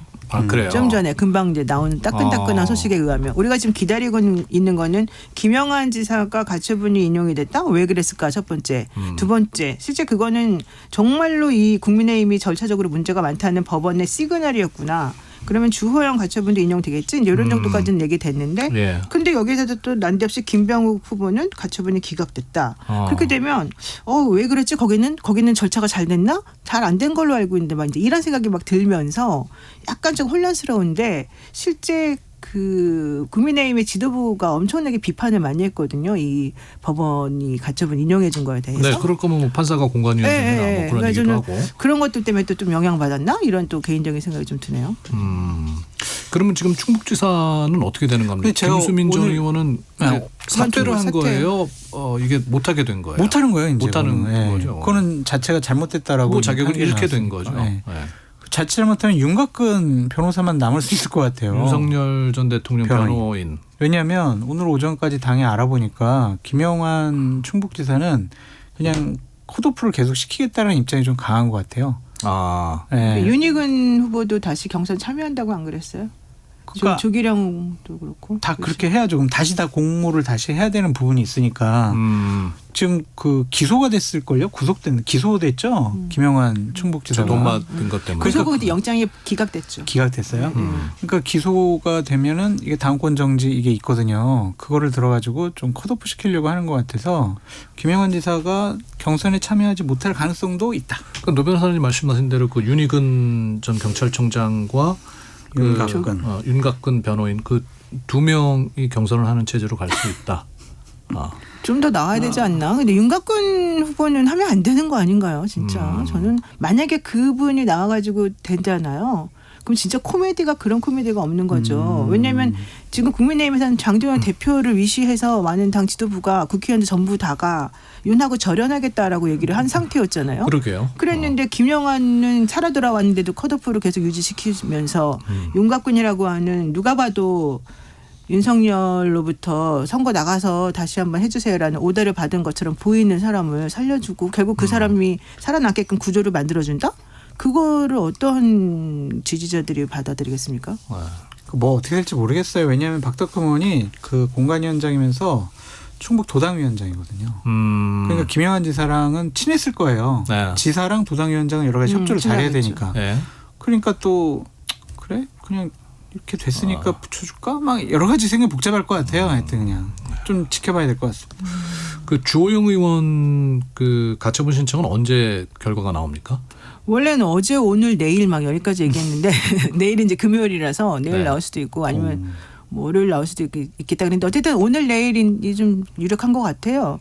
그래서 지금 주호영 의원은 거의 된 것으로 지금 보고 있더라고요. 인용이 될 것으로. 네, 왜냐하면 그 변호사들하고 네. 같이 그러니까 김영한 지사의 변호사들하고 주호영 의원의 변호사들이 같이 협업하고 있다고 또 얘기를 하더라고요. 재판부도 갔죠? 네, 권성수 부장 재판부인데요. 51부. 그러니까 장동혁 대표가 왜 우리 거는 전부 다 그 권성수 부장이 하느냐 이런 주장을 했고 그래서 뭐 그러면서 재판부 기피를 하겠다는 얘기도 있었는데. 네, 재판부도 물어봤더니 권성수 부장이 이제 51부면 수석이거든요.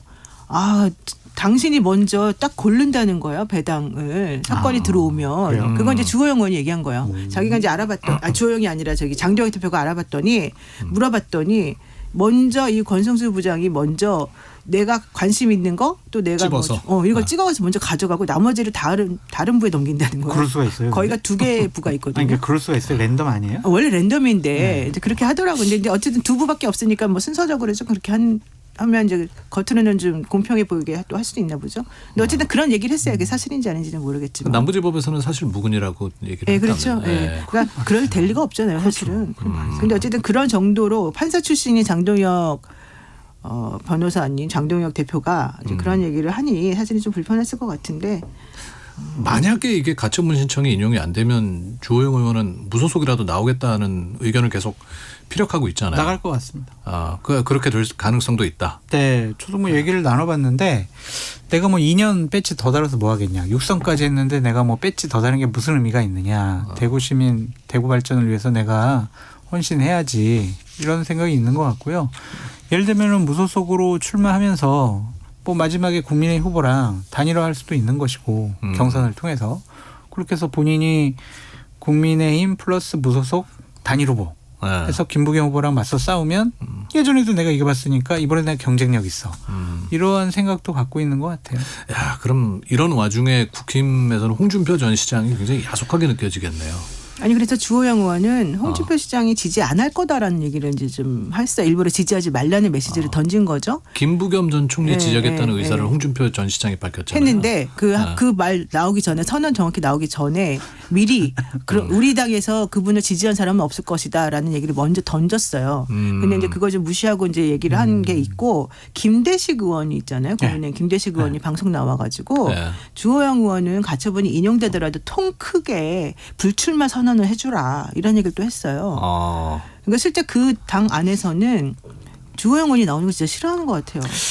뭐 몇 명은 싫어할 수 있지만은 또 몇몇 분들은 주호영밖에 없다라고 얘기를 하니까 그리고 장동혁 대표가 주호영 부의장을 만나가지고 인용되면은 이진수 위원장하고 함께 다 그냥 경선에 붙여주겠다. 그래서 8인 경선 간다.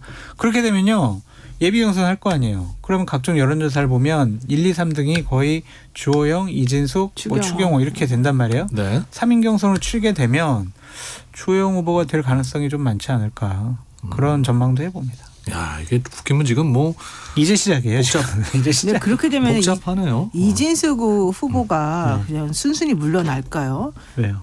경선 붙여주잖아요. 경선 붙여줬다 하더라도 나는 그분이 지금 엄청나게 여기에 집중하고 있는 걸 알고 근데 있는데. 그분은 정치를 하고 싶어가지고 어떠한 당을 이탈한 그런 선택은 하지 않을 것 같습니다. 그러니까 이제 보궐 자리 나오면 그쪽으로 가는 걸로. 네.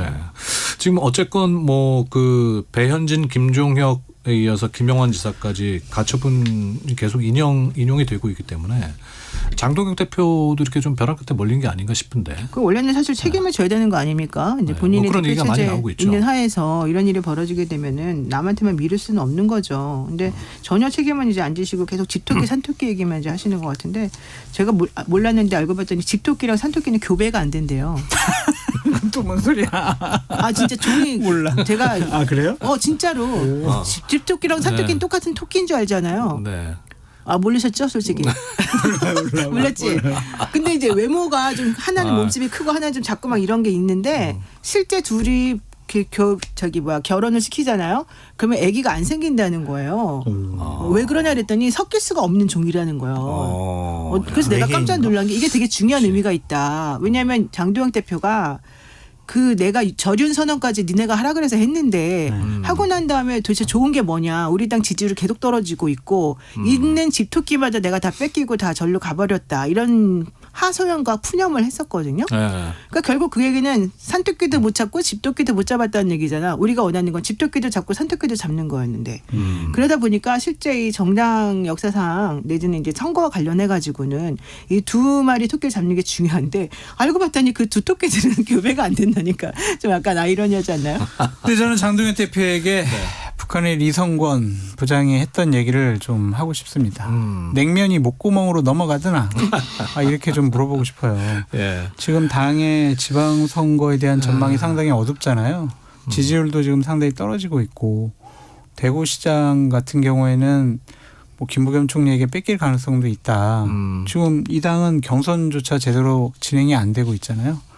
그런데 어제 한 냉면집에 가서 냉면 먹고 그 사진 또 올리고 물론 조정훈 의원이 올렸지만 환하게 웃는 그런 사진을 올렸어요. 지금 그럴 때냐 그렇게 웃을 때냐 그 냉면 먹고 즐거워할 때냐 그런 생각이 듭니다. 이렇게 지방선거 전망이 어둡고 가처분 효력 정지가 인용되고 이런 상황이면 당 위기다. 그럼 내가 좀 물러나야지 비대위 체제 가야지 내가 이 자리에 있는 게 단 선거 승리를 위해서 도움이 안 되겠다. 이렇게 생각해야죠. 그래서 저는 당대표나 정치인으로서 자격이 없는 행동과 메시지를 계속 남발하고 있다라고 비판하지 않을 수 없습니다. 우리 조정훈 의원은 어떻게 그 사진을 올리죠? 지금 자기 코가 석자인데? 페북에다가 본인이 올렸어요. 그러니까 환하게 웃어요. 지금 그 후원금 때문에 지금 곤란지경에 빠진 거 아니었나요? 그러니까 뭐 이재명 정권 때문에 많은 분들이 분노를 하고 있는데 이재명 정권 때문에? 네, 우리는 냉면을 먹는다. 뭐 그런 식으로 글까지 달았더라고요. 그러니까. 아니 우리 장 소장님은 뉴스명당 대표를 하실 게 아니라 국힘 가수 대표를 하시면 지금 이 위기 국힘을 저는 정치를 하지 않겠습니다. 뉴스명당을 지키겠습니다. 늘 말씀하시듯이. 한동훈 전 대표는 뭐 어디서 나오는 겁니까? 나옵니다. 무조건 나옵니다. 나오긴 나오는데 제가 그 때는 얘기는 부산 뭐 갈 것 같습니다. 부산. 그럼 뭐 조국 대표랑 맞붙는 겁니까? 조국 대표가 와야 되겠죠. 근데 조국 대표가 오지는 않을 것 같다. 그런 생각이 들고요.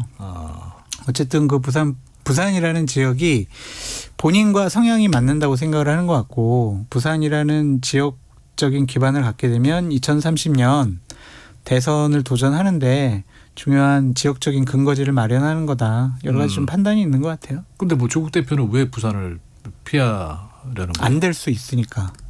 네, 또 뭐 자꾸 조민 씨와 관련된 부산의전원 이거 가지고 또 공격당하면 본인뿐만이 아니라 전재수 후보자 부산시장 후보자 선거에도 영향 끼칠 수 있고 또 자기 아이의 또 일들이 계속 기억이 상기되는 것도 뭐 부모로서는 참 괴로울 거예요. 그래서 부산은 안 가지 않을까 그런 생각이 듭니다. 원내 진출. 근데 전 개인적으로 평론가 입장에서 나갔으면 좋겠어요. 그래서 한동훈 조국 이렇게 경쟁하는 모습 보이면은 너무 재밌을 것 같아요. 우리가 여기에서도 할 얘기가 참 많을 것 같고, 그렇죠? 네. 노영희 변호사님 어떻게 보십니까? 저도 개인적으로는 거기서 매치가 이루어지면 좋겠는데 조국 대표는 좀 애매한 것 같아요.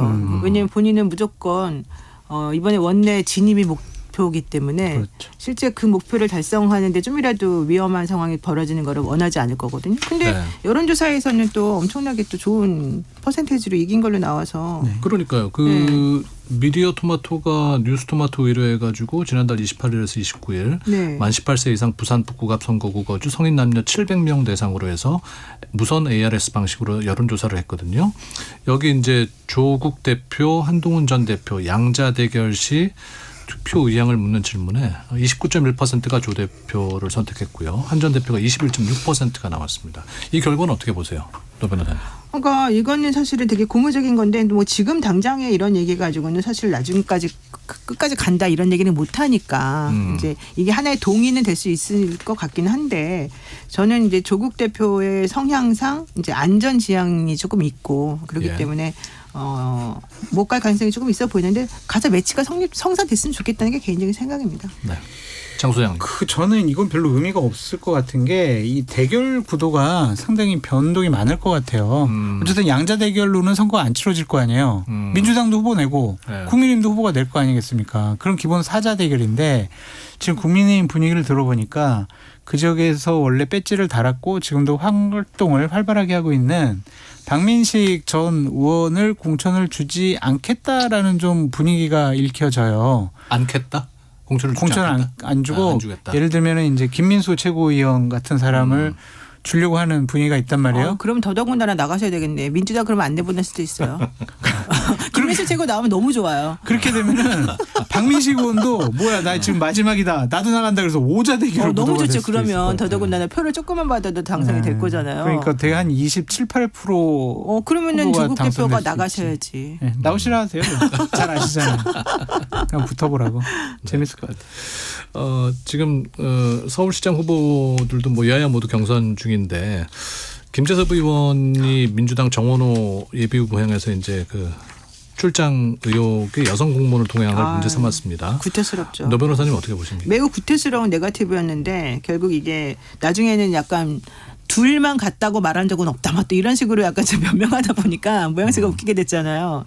되게 여성분들이 많이 분노하고 있습니다. 근데 왜 그랬을까요? 그 성동중에서 성별을 잘못 인식 아니면 잘못 뭐 표기? 기재했다는 건데 저도 뭐 내용상으로 왜 그런지는 잘 모르겠습니다만은 김재섭 의원이 이거는 자기가 지금 후보도 아니고 자기랑 싸우는 것도 아닌데 오세훈 시장을 위해서 지금 본인이 볼을 차주다가 지금 이렇게 된 거 아닌가요?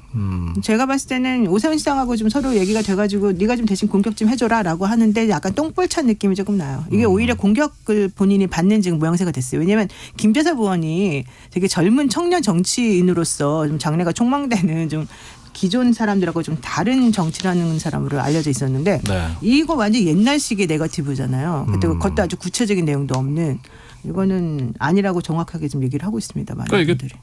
두 사람이 출장한 게 아니라 단체로 출장을 간 거에 여성 공무원이 동행을 한 게 문제가 된 겁니까? 근데 그렇게 이제 문제 제기를 하고 당초에는 이제 뭐 두 분 사이가 좀 적절하지 않지 않느냐 뭐 그런 쪽으로 몰고 가려고 했던 것 같은데 현재까지 나온 여러 가지 의혹 제기나 정황적인 증거들을 보면 제가 만약에 그 자료를 검토한 참모나 보좌진이었으면 저는 좀 말렸을 것 같아요. 조금 더 자료가 있어야 되고 다른 팩트가 좀 확인돼야 되지 않느냐 그런 생각을 했을 텐데 이제 칸쿤에서 이제 귀국한 걸로 알려졌지만 정원호 구청장은 거기서 텍사스 오스틴으로 갔거든요. 거기 가서 또 이제 거기 어떤 컨퍼런스가 있었어요. 거기에는 또 이제 누구랑 간 거냐 막 그런 쪽까지 의혹 제기를 막 하고 있는데 이런 상황 다 좀 지켜봐야 될 것 같아요.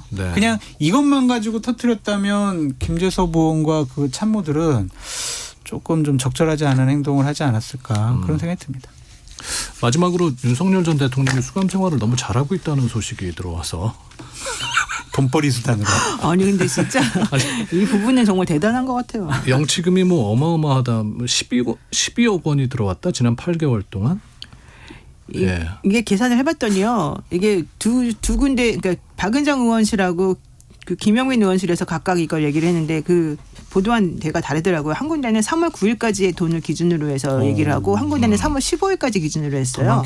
그래서 내가 3월 10일부터 3월 15일까지 6일 동안 더 들어온 금액을 계산해 봤더니 김건희 씨는 한 500만 원 더 들어오고 그 6일 동안에 그다음에 윤석열 씨 같은 경우에 한 2,000 몇백만 원이 더 들어온 거예요. 영치금 하루 제한이 뭐 없습니까? 400만 원 미만으로 들어있어야지 돈이 입금이 되고 그렇지 않으면 입금이 안 되고 그래서 빼고 그래야 돼요. 그래서 개인 계좌로 이체를 시켜주는 건데 그래서 진짜 계좌를 이체를 많이 시켜놨어요. 세금 떼겠죠? 세금은 안 떼죠 여기서. 개인 계좌로 그냥 자기가 이체를 한다니까요. 그래요? 이건 좀 뭐 허점이 있는 거 아닙니까? 근데 이제 각종 민사 소송 걸려 있잖아요. 영치금도 민사 소송으로 압류 대상이 되기 때문에 좀 재판 결과를 지켜보시죠. 지금 이건 압류됐다는 얘기는 없죠. 아마 변호사 비용으로 쓴다고 빼간 것 같아요. 알겠습니다. 9821님이 영희와 성철 조합 너무 사랑한다고. 오늘 두 분 모셨어 아직. 우리 영희야철이 맞아. 맞네. 오늘 두 분 말씀 고맙습니다. 감사합니다. 네, 고맙습니다. 장성철 공론센터 소장 노영희 변호사였습니다. 아이고 준이라.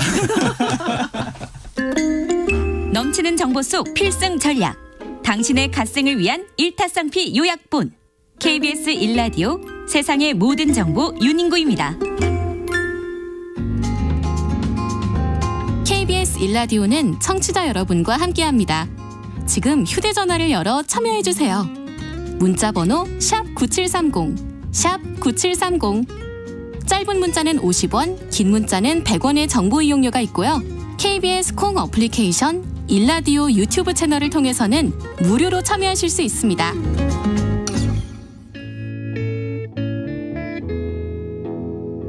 인구와 터놓고 하는 뷰티풀한 이야기 인터뷰. 바쁜 일상 속에서 우리는 얼마나 자주 숲을 떠올릴까요? 사실 숲은 그저 잠시 산책하는 공간을 넘어서 우리 삶을 지탱하는 거대한 생명줄이기도 하죠. 오늘 인구와 터놓고 하는 뷰티풀한 이야기 인터뷰에서는요, 제81회 식목일을 앞두고 숲을 가장 가까이에서 연구하고 또 지켜가는 분과 함께하겠습니다. 이명석 국립수목원장 나오셨습니다. 어서 오십시오. 네, 반갑습니다. 네. 국립수목원장 임영석입니다. 반갑습니다. 이제 식목일이 마침 또 올해는 일요일이어서 네. 우리 임 원장님 미리 모시고 좀 얘기를 들어보려고 모셨고요. 지금 그 광릉 국립수목원에도 꽃이 많이 폈습니까? 거기는 좀 북쪽이라서 여의도보다는 덜 폈을 것 같은데. 저도 오늘 여기 오는 덕분에 네. 예, 벚꽃을 실컷 구경을 했는데 저희는 한 일주일 정도 늦습니다. 네, 여의도 벚꽃 예쁘게 폈죠. 네네. 네. 이제 어떤 느낌 받으셨어요? 여의도 벚꽃 쫙 개나리도 피고 벚꽃도 피고.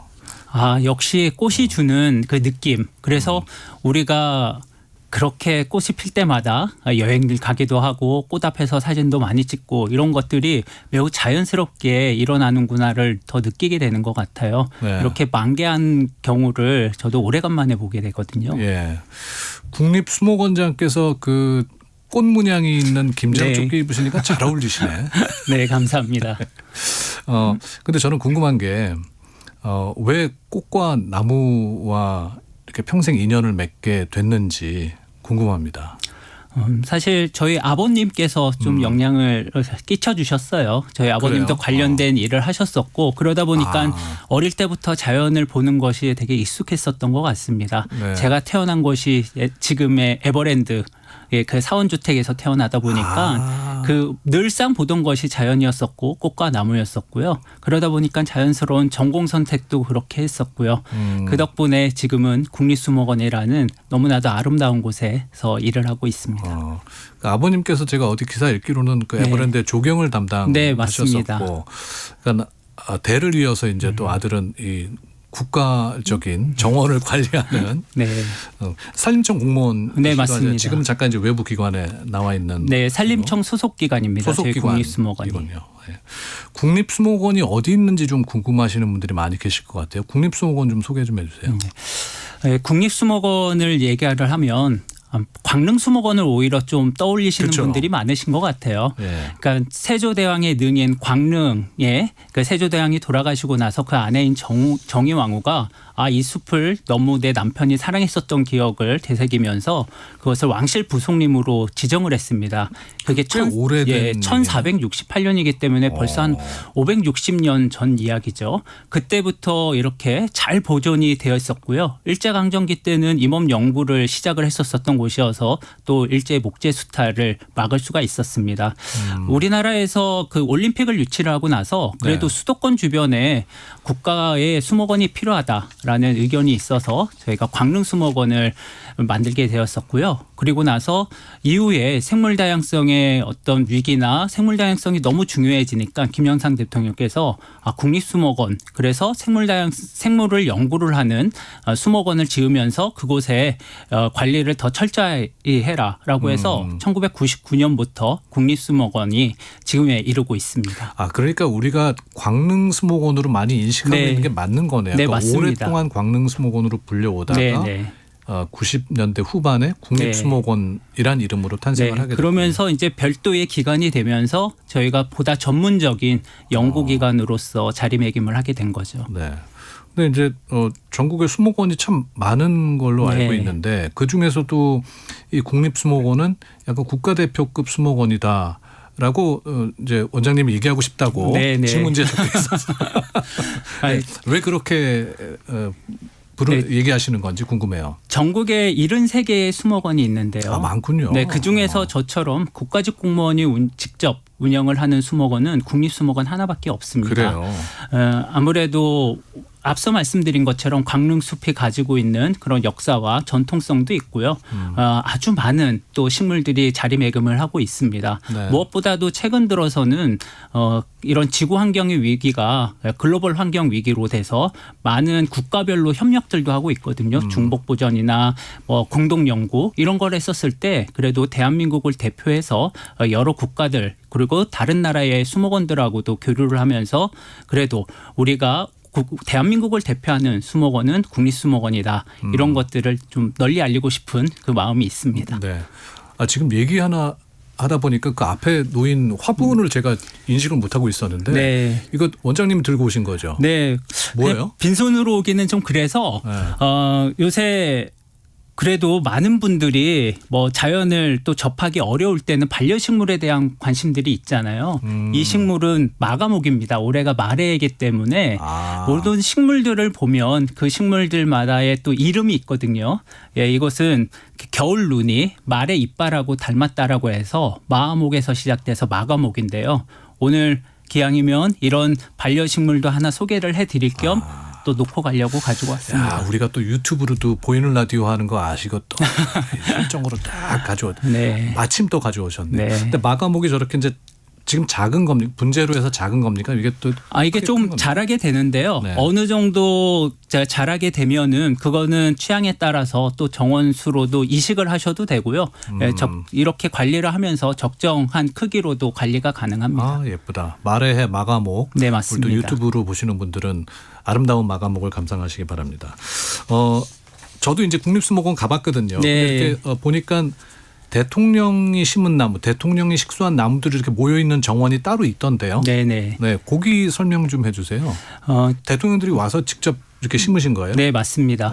아무래도 이 공간 자체가 또 역사성이 있고 또 식물을 전문적으로 관리하는 직원들이 있다 보니까 네. 박정희 대통령 이후에 모든 대통령께서 사실 그 기념식수를 하셨습니다. 그러다 보니까 자연스럽게 우리 국립수목원의 중심부에 이렇게 기념식수들이 모이게 됐었고요. 네. 그것이 하나의 또 볼거리가 되고 여러 기자님들은 그럼 다음 대통령은 무슨 나무를 심을까에 대한 또 궁금증을 유발을 하는 장소가 되기도 합니다. 아니 그러면 그게 대통령 성향별로 심는 나무들이 달라요? 아마 그런 영향을 좀 끼치는 것 같아요. 왜냐하면 직접적으로 어떤 나무를 심을까는 결정을 하시거든요. 그래서 지금까지 심은 나무들을 보면 대부분 상록 침엽수, 소나무류나 아니면 주목을 많이 심으셨는데요. 그것들이 청렴이나 지조나 이런 것들을 좀 더 강조를 하려고 심으신 거 아닌가 또 생각을 해봅니다. 네. 그 나무도 대통령을 닮았습니까? 심은 대통령. 네, 저희는 좀 닮았다라고 생각을 해요. 그래서 그 모습을 보면서 재밌을 것 같은데. 그 모습을 보면서 우리 대통령님들이 또 어떤 생각을 가지고 계셨구나라는 것들도 느낄 수가 있었습니다. 현직이 아니고 전직 대통령들이시니까. 네. 원장님 편하게 좀 얘기를 했어요. 예를 들어서 좀 더 이명박 대통령께서는 경제를 많이 생각을 하셨기 때문에 그래도 좀 더 빛나는 색깔이 밝게 빛나는 그런 식물을 원하셔서 같은 주목을 심는다고 하더라도 좀 금빛이 나는 금빛 노을이라는 주목을 심기도 하셨었고요. 그다음에 또 박근혜 대통령께서는 당시에 우리나라의 특산 식물을 심었으면 좋겠다라고 해서 구상나무를 심기도 하셨었습니다. 네, 그러니까 그 대통령에 따라서 그 취향과 반영돼서 식수를 하는군요. 네, 아마 그런 부분이 조금 영향을 끼치지 않았나 생각을 합니다. 이재명 대통령은 아직 식수 안 했습니까? 네, 아직은 안 오셨고요. 궁금하네요. 뭐 심으실지. 네, 저희도 좀 궁금합니다. 다 건강하게 자라고 있습니까? 네, 다 건강하게 자라고 그렇겠죠. 있습니다. 국립수목원에서 특별 관리를 하실 거 아니에요? 거기 네, 구역은. 네, 맞습니다. 그게 우리 국립수목원의 딱 마침 중심부에 이렇게 기념식수들이 모이다 보니까 저희 역시도 좀 특별하게 관리를 하고 있습니다. 네. 만약 국립수목원장께서 이런 나무를 이제 추천한다. 내가 가장 좋아하는 아끼는 나무는 이런 거다라고 소개를 해 주신다면 어떤 게 있을까요? 사실 이게 국립수목원에 있다 보니까 나무하고 식물들이 하나하나가 다 좀 더 소중해지는 것 같아요. 그래서 뭐 10손가락 깨물어서 안 아픈 손가락이 없긴 한데 저는 요즘 들어서 노각나무라는 나무가 있습니다. 예, 노각나무는 고건 총리께서 대통령 권한대행 때 심으셨었던 나무인데요. 하얀색 꽃이 예쁘기도 하고 그다음에 숲이라고 하는데요. 그 숲이가 또 얼룩무늬 숲이어서 또 다른 어떤 색감을 주기도 합니다. 네. 그래서 저는 최근 들어서 이제 정원수로 조금 더 각광을 받고 있고요. 학명에 그 전 세계에서 통용이 되는 노각나무의 학명에 또 코리아나가 들어가 있어서 그래요? 예, 제 개인적으로는 조금 더 눈길이 가는 나무인 것 같습니다. 그거는 왜 그렇습니까? 우리나라에만 자생하고 있는 나무라서 그래요? 학명이라는 것은 그 식물을 처음으로 발견한 학자들이 이름을 붙이면서 전 세계에서 이제 통용이 되게 되는데요. 코리아나라는 이름이 붙어 있는 학명을 붙이고 있는 나무들이 몇 그루가 있습니다. 그래서 노각나무 같은 경우는 말씀드린 것처럼 우리나라에서 처음 발견된 우리나라의 특산 식물이기 때문에 그래요. 거기에 그 코리아나가 붙어 있었고요. 앞서 말씀드린 구상나무도 그래서 학명에는 코리아나가 붙어 있습니다. 아, 그렇군요. 지금 방송 듣고 계신 분들 중에서 김미숙님께서 나무와 함께 하셔서 그런지 목소리가 정말 맑으세요. 마음도 맑으실 것 같아요 하셨는데. 네. 예. 본인이 답을. 네, 제가 답하기 좀 어려운 말씀이신 것 같네요. 마음도 맑으신 분 같아요. 제가 보기에도. 나승무님은 몸에 좋다는 마가목 울릉도에 서식한다던데요. 실물로는 처음 보네요 하시면서 지금 유튜브로 보이는 라디오로 보고 계신가 봐요. 네. 문자 보내주고 계십니다. 사실 이제 국립수목원 다녀오신 분들도 많으실 테지만은 거기가 단지 그냥 관람 공간이 아니라 국립수목원에서 또 하시는 일들이 많잖아요. 네. 소개를 해주시면 좋을 것 같아요. 네. 제가 이제 산림생물이라는 표현을 좀 썼었는데요. 요새 기후변화에 따라서 생물 다양성 위기 그래서 저희는 멸종이 되는 식물들이 많다라는 이야기들을 참 많이 씁니다. 근데 아직까지 자연은 우리가 알아가는 과정입니다. 멸종이 되는 식물만큼 또 새로 발견이 되는 식물, 곤충, 버섯 뭐 이런 산림생물들이 많이 있는데요. 네. 이런 산림생물에 대한 전반적인 연구를 하는 기관입니다. 뿐만 아니라 최근에 관심들이 많으신 이제 정원에 대한 연구뿐만이 아니라 우리 분원으로 강원도 양구에 DMZ 자생식물원이라고 있는데요. 예, 그곳에서는 북방계 식물이나 접경 지역에 있는 특별한 곳에 있는 식물 또 더 나아가서는 북한 식물에 대한 연구도 하고 있는 곳입니다. 네.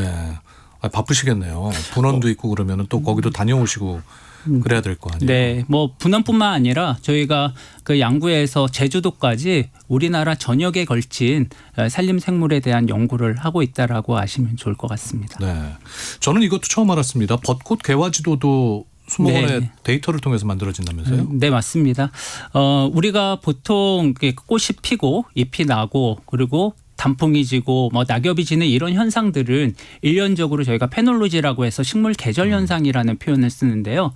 여기에도 과학이 사실 들어 있습니다. 네. 이제 꽃이 피는 그 현상에는 일조량이나 그다음에 적산 온도 등도 영향이 끼치는데 앞서 말씀드린 것처럼 전국에 있는 수목원이 한 73개 정도 되다 보니 네. 우리 국립수목원과 함께 네트워킹을 해서 전국에 있는 국립수목원들이 지난 20년 동안 꾸준히 모니터링을 해왔습니다. 그것을 토대로 저희가 벚꽃에 대한 계절 관측들도 하고 있고 개화 예측도 하고 있고요.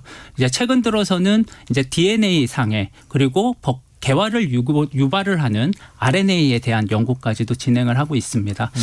올해 벚꽃 개화 같은 경우는 저희가 개화 지도를 만들면서 거의 대부분 일치를 한 것으로 지금 파악이 되고 있습니다. 이렇게 기후 변화가 심한 와중에도. 네, 그래도 이 과정 자체가 최근 들어서는 시민과학자 그래서 많은 시민들까지도 참여를 할 수 있도록 유도를 하고 있거든요. 그러다 보니까 이 데이터 양이 풍부해지고 각 지점마다의 정확성이 높아져서 그래서 아무래도 좀 더 정확도가 높아지는 것 같습니다. 네. 그 보면은 국립수목원 안에도 수많은 나무와 수많은 네. 식물들이 있을 거 아니에요. 네. 꽃들도 다양할 거고. 맞습니다. 원장님은 그 이름들 다 알고 계세요? 제가 사실 가장 어려운 질문이 그거거든요. 네. 질문 많이 할 것 같은데. 그 질문 때. 어려운 질문을 두 개를 다 해주셨습니다. 그 식물들의 이름을 다 아느냐, 그리고 좋아하는 식물이 뭐냐라는 게 가장 답하기 어려운 건데요. 우리 국립수목원에만 해도 한 2,800여 종의 식물들이 있고요. 우리나라에 뭐 들어온 수입 식물들까지 하면 지금 우리가 국명이나 영명이 정확하게 정리가 된 게 한 2만 종 정도가 됩니다. 사실 다 알기는 어렵습니다. 네. 그래도 우리 국립수목원에 오시면은 저희가 다 표찰들을 해놨기 때문에 하나씩 저도 지금도 알아가는 것처럼 하나씩 알아가시는 또 재미도 느끼실 수 있을 것 같습니다. 네. 아니 그래서 제가 물어보고 싶은 게 이제 국립수목원에서 하는 중요한 일 중에 하나도 좀 우리가 생소하거나 그 사연이 있는 식물의 이름을 네. 정확히 알리고 맞습니다. 명명해 주는 일도 하시면서요. 네, 지금 법상으로 이렇게 식물의 이름에 말씀드린 것처럼 국명이나 영명을 명명을 하는 것을 제가 위원장으로 있는 국가수목유전자 심의위원회를 통해서 결정을 하게 됩니다. 네, 누군가에게 어떻게 불려지느냐라는 것은 너무나도 중요하잖아요. 그래서 아마 윤인과 아나운서님은 이제 아실 수도 있는데요. 1997년도에 되게 유명했었던 영화 편지가 있어요. 거기에서 박신양. 왜 제가 알 거라고 생각하세요? 이 정도의 연배가 되는 우리들은 또 너무나 유명한 영화였죠. 네, 박신양, 최진실 씨 주연의 이제는 영화 편지에서 박신양 씨가 최진실 씨를 막 이렇게 데리고 가서 이 꽃을 너무나도 보여주고 싶었다. 그 꽃 이름이 뭐냐 물어보니까 민망해하면서 알려준 꽃 이름이 개불알 꽃이었었어요. 근데 그 어감이나 이런 것들 때문에 이제 복주머니 란이라는 이름으로 바꿨는데요. 이렇게 누군가에게 불려지는 국명과 영명에 대한 결정들을 하나씩 정리해 나가는 과정도 지금 하고 있고요. 또 최근에 좀 의미 있었었던 게 저희가 영명을 결정을 하면서 개나리도 우리나라의 자생식물이거든요. 네. 그래서 영명으로 개나리라고 하니까 2024년도에 애플에서 아이패드를 하면서 그 코드명을 또 개나리라고 적었었던 적이 있습니다. 네. 정말 훌륭한 일을 하고 있습니다. 그래서 누군가에게 불려지는 이름을 잘 정리하는 건 역시도 또 중요한 사명이 아닌가 생각을 일이죠. 합니다. 네. 좀 부러운 게 늘 이제 숲과 함께 하실 거 아니에요. 네. 원장님이 생각하는 숲이 사람에게 주는 가장 큰 선물은 무엇이라고 생각하세요? 숲에 가면은 가장 느끼는 것이 좀 평화롭고 평온하다라는 느낌을 갖지 않을까 싶습니다. 이것은 뭐 요새는 많은 사람들이 도시에서 살고 있지만 사실 우리 인간이 또 호모사피엔스가 살아온 것이 숲과 살아왔었다라고 얘기를 하거든요. 그러면서 어떤 학자의 경우에는 우리의 DNA 자체에 숲을 그리워하는 숲과 함께 공존을 했었던 DNA가 각인이 되어 있다고 합니다. 그래서 이게 바이오필리아라고도 명명을 하기도 하는데요. 어찌 보면은 우리가 숲의 평온함을 느끼는 것은 너무나도 당연한 일인 것 같고 이제 단순하게 그런 감각적인 것뿐만이 아니라 숲이 주는 다양한 또 효과들이 있습니다. 그 효과들과 어우러져서 오히려 우리가 숲을 보면 볼수록 더 고마워지는 존재가 아닌가 생각해 봅니다. 이게 뭔가 사람이 숲을 자연과 이렇게 경험을 하게 되면 편안해지는 게 뭐 과학적으로 좀 증명이 된 그게 있습니까? 네, 맞습니다. 저희가 피톤치드라는 것을 뭐 네, 많이들 얘기하잖아요. 숲에 가면 야 피톤치드 많이 한번 이렇게 들여 마셔봐라고 얘기를 하는데 원래 그 피톤치드라는 것이 파이톤 사이드의 합성어입니다. 파이톤이 식물, 사이드가 이제 살균이라는 뜻인데요.